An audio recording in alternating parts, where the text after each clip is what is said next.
이번에는 KBS 충주 스튜디오 연결해 북부권 소식 살펴보겠습니다. 박은지 아나운서 전해주시죠.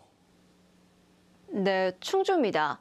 올해 충북에서 열리는 두 개의 국제 엑스포 가운데 하나인 제천 한방천연물 산업 엑스포가 이번 주말 개막하는데요.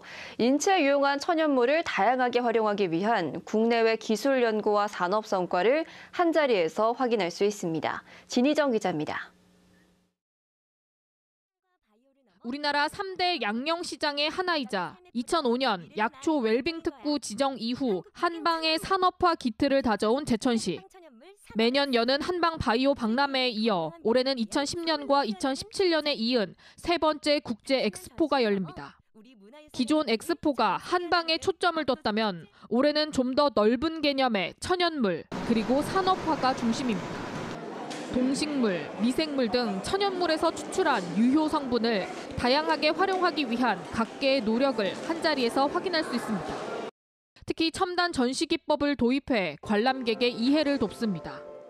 과거에는 1차 가공적인 약초 수준에서 머물렀다면 지금은 그 소재를 이용해서 AI와 데이터를 접목해서 첨단화되거나 고도화된 천연물 산업 쪽으로 한방 천연물의 산업적 교류에도 무게를 두고 있습니다.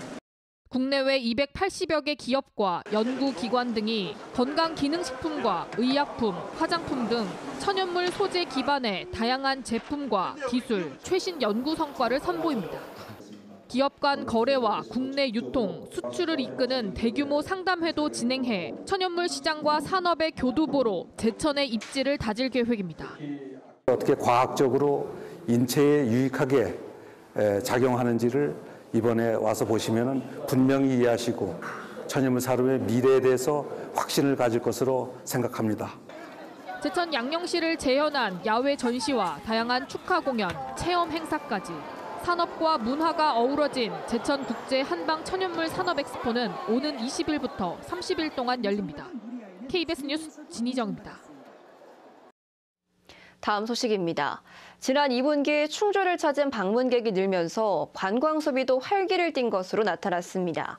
충주시가 관광 동향을 분석한 결과 2분기 동안 내국인 방문객은 792만 9천 명으로 1분기보다 15.7%, 외국인은 11만 명으로 61.5% 증가했습니다. 같은 기간 관광 소비액은 1,572억 원으로 집계돼 39% 늘었습니다. 소셜미디어에서도 충주 여행에 대한 언급량은 월 평균 2만 6천여 건으로 지난해 같은 기간보다 8.6% 증가했습니다. 최다 검색어는 힐링, 투어, 캠핑으로 충주시는 체류형 관광지 인기가 반영된 것으로 보고 있습니다. 음성군이 감곡면 행정복지센터 자리에 160억 원을 들여 감곡햇살 누리센터를 조성합니다. 센터는 지하 1층, 지상 3층, 연면적 3천여 제곱미터 규모로 헬스장과 디지털 미디어실, 다목적실 등을 갖추게 됩니다. 이번 사업은 국토교통부의 도시재생사업 공모로 추진되며 내년 착공해 2027년 완공 예정입니다. 한편 기존 행정복지센터는 공사기간 감곡도서관으로 임시 이전했다. 이 센터가 준공되면 건물 1층으로 다시 입주합니다. 의료, 요양 등 지역 돌봄의 통합지원법 시행을 앞두고 단양군이 시범사업 지역으로 선정됐습니다. 단양은 법이 시행되는 내년 3월 전까지 전담 조직인 통합돌봄팀을 신설하고 75세 이상 재가 장기 요양자 등을 중심으로 방문 의료와 가사 식사 등의 일상생활 지원, 주거 지원 서비스를 시범 운영합니다. 돌봄 통합지원법은 장애가 심하거나 고령의 주민이 의료, 요양, 돌봄을 한 곳에서 받을 수 있는 지역사회 중심의 통합 돌봄체계 구축을 핵심으로 합니다.